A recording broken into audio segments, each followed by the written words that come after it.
What's up mga guys? Another day, another investing episode. So, for today's investing episode mga guys ay isi-share ko naman sa inyo paano mag-open ng broker account. Kasi marami nagtatanong paano daw mag-start, paturo. So, eto na lang video na to is paano kayo makapag-open ng broker account. Pero, yung mga guys, yung mga recommendation, anong bibilhin na stocks, ganyan, hindi ako ang tamang tao para dyan kasi limited lang yung alam natin and alam mo na nag-i-start pa lang din tayo. So, ngayon i-share ko na lang is paano open ng broker. Pero hindi ko nire-recommend na itong broker. Bahala kayong mag-search ng kahit anong broker ninyo. Pero ito kasi yung gamit ko, so ito yung i-share ko sa inyo. Let's go!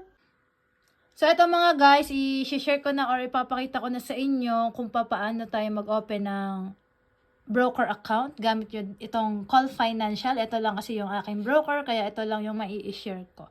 Actually, napaka madali lang guys. So, ito makikita nyo sa bandang ilalim. Open a COL account online. Click nyo lang yan. And napaka user-friendly yung mga instruction nila dito. Napakadaling sundin. Kaya kahit ano na lang, jibunde na lang or kayo na lang guys, masusundan ninyo.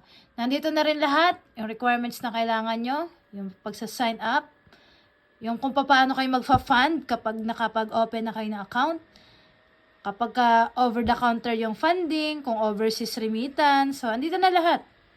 Hindi na kayo mahihirapan. So, proceed agad tayo dito sa sign up. So, check lang natin to. Click nyo lang to, sign up.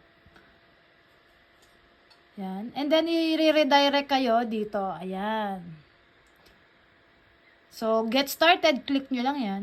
Pero mga guys, baka hindi natin to madedire-diretso ha. Kasi kulang yung information natin. So, basa-basahin nyo lang yan or scroll down. Kahit di nyo na total basahin kasi mahaba yung kanilang terms and condition. Click agree. And then, wait lang natin. Ayan. Then dito, mag-start na kayo mag-fill up. 3 steps lang yan guys ha. Una, yung identification nyo. Basic lang, pangalan nyo, email address, number. Pagka na-fill upan nyo yan, mapupunta kayo dun sa verification. Magsesend ng email, i-click nyo lang yon, i-verify nyo lang yung email nyo.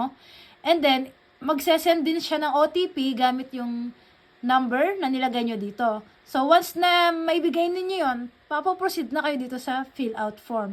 Eh, napaka-basic lang din guys ng form nila, kaya hindi na kayo mahihirapan na mag-fill up nito. Mga pangalan lang din, address, basic information lang, tapos siguro yung source of income, trabaho, mga ganun lang. So, napaka-basic lang guys. So, ganyan lang.